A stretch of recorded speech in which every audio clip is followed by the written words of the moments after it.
Good morning, children. Let us continue with the topic center of mass. We have discussed till the position vector of nth particle system. In general, it is given like this. It can be given by this also.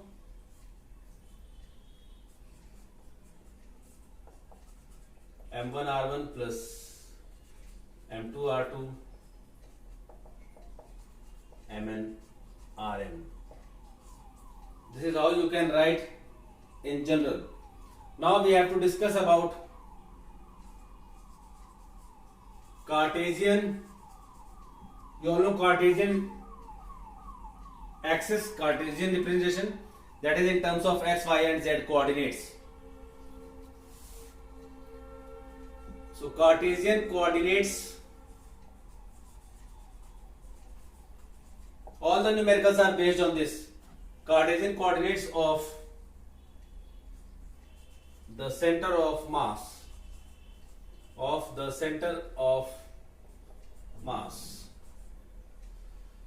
Cartesian coordinates of the center of mass. Then we will discuss motion of center of mass.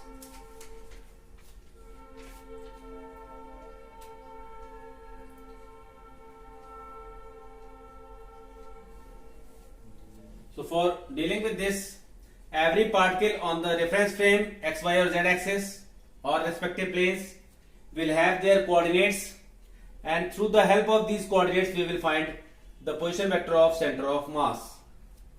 So here let the position vector of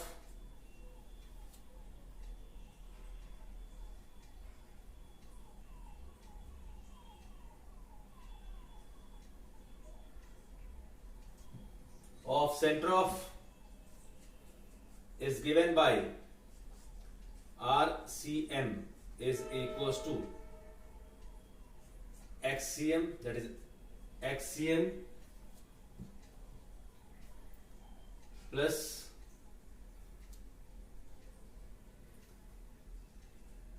YCM plus, you can write it as ZCM also, if it is in 3 dimensions. Now why I am keeping it black? Because this will be the magnitude. For XCM, according to vector, you will get I cap, here you will get J cap, and here you will get K cap. So if the question is asked what are the coordinates of, so the coordinates of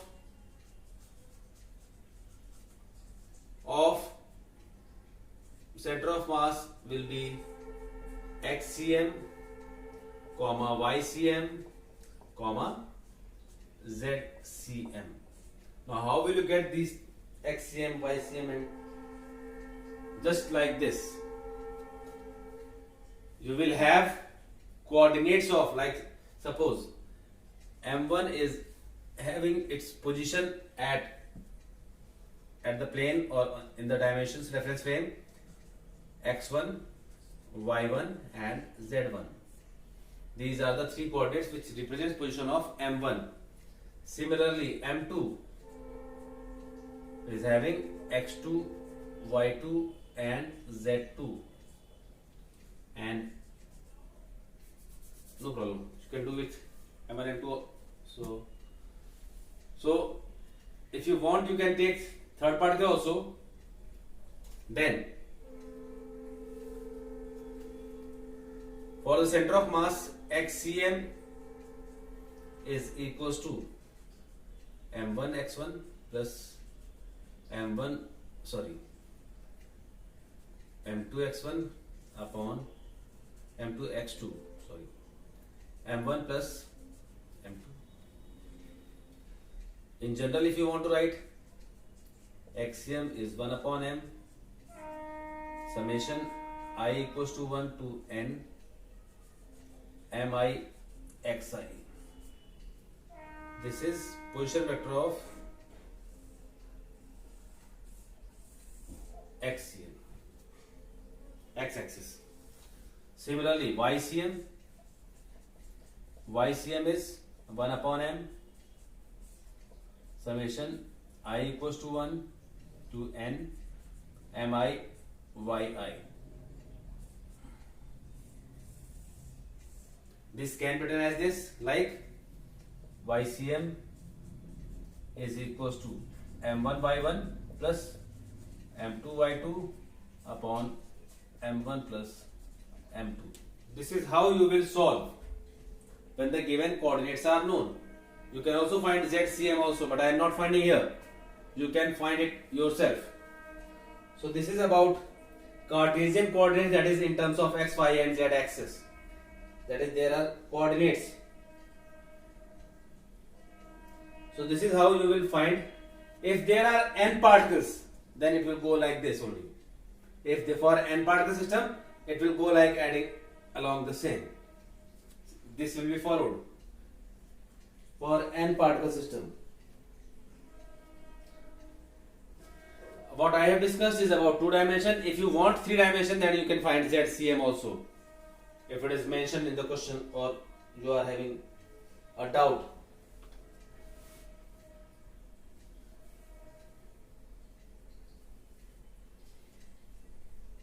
Now, center of mass of a rigid body. First of all, what is a rigid center of mass? Center of mass of a rigid body. You all know rigid body.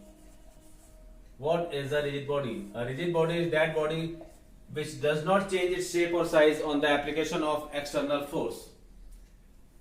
So this is about center of mass of a rigid body.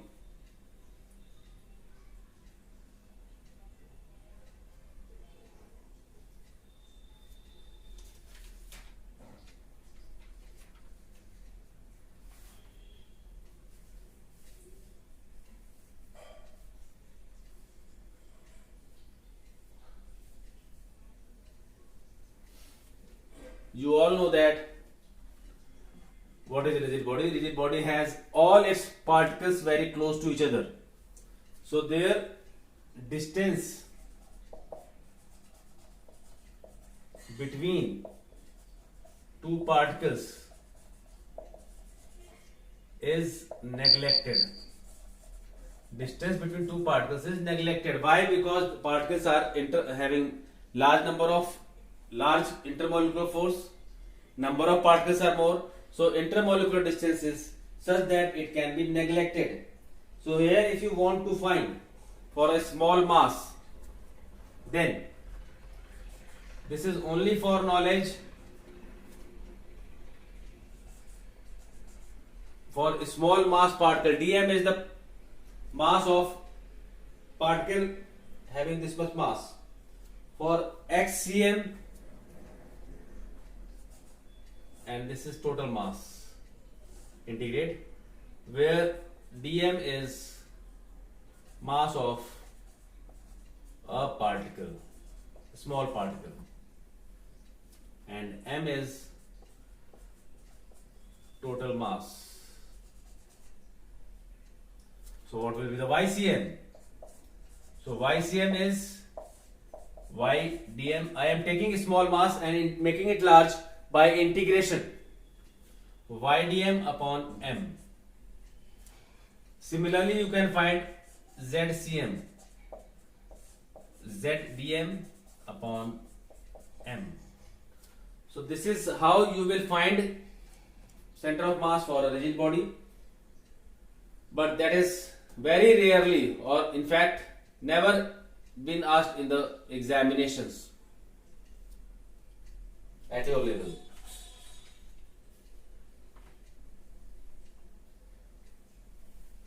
But you all must know where will be the center of mass of certain objects. I am mentioning here center of mass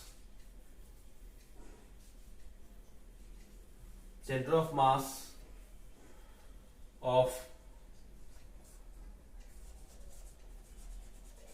certain objects, I am writing the position only, like a uniform rod. A uniform rod at its center. A uniform rod at its center. A ring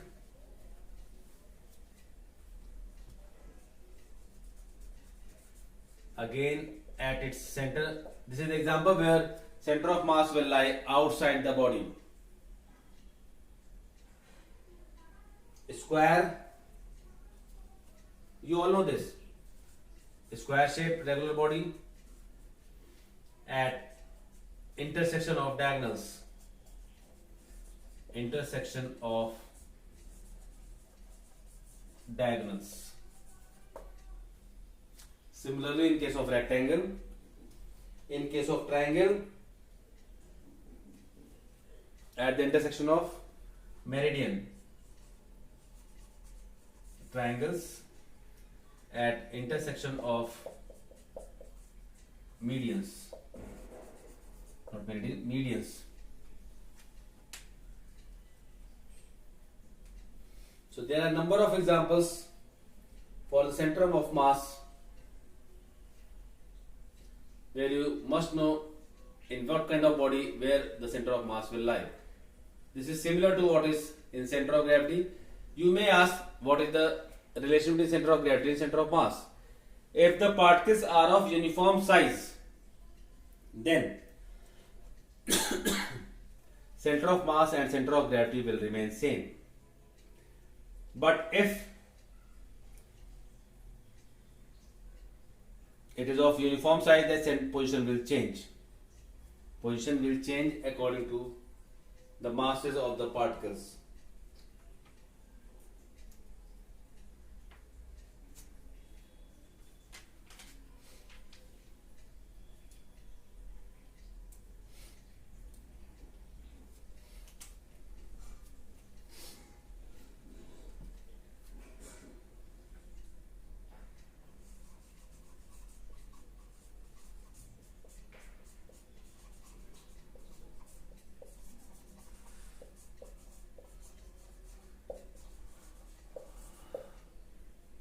May be asked, because it is given in your book, center of mass of the uniform rod.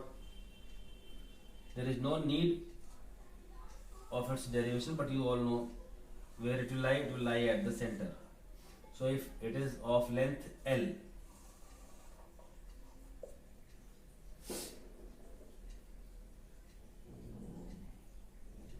if the length is, total length is L, and it is of uniform rod, it is uniform rod, so that means mass is same. So consider a small element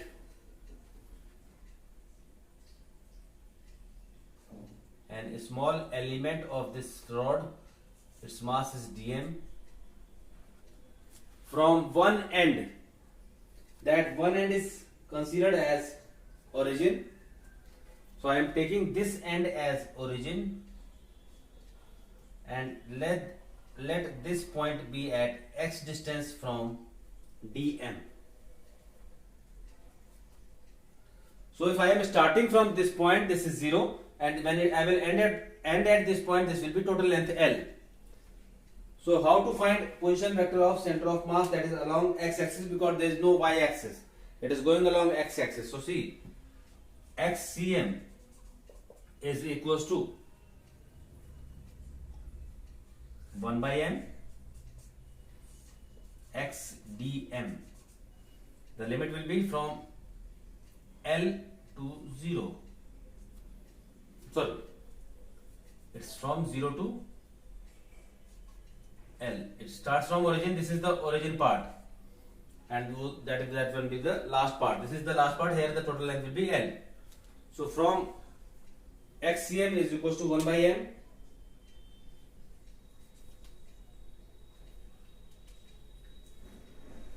integration x dm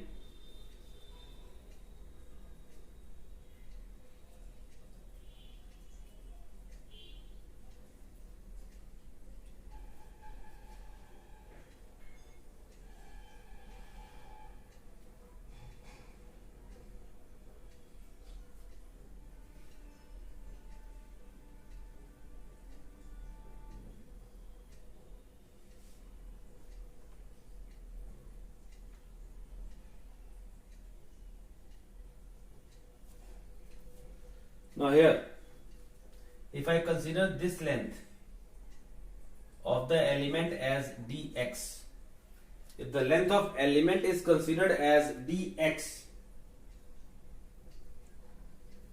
length of this element is considered as dx. So this is equation number 1. Equation number 1. Now if mass per unit length is m by L, then mass of a small element, mass of small length dx will be m by L dx, m by L dx.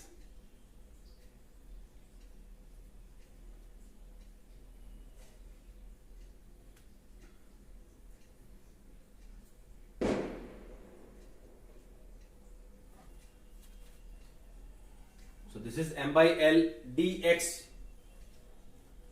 of the length dx.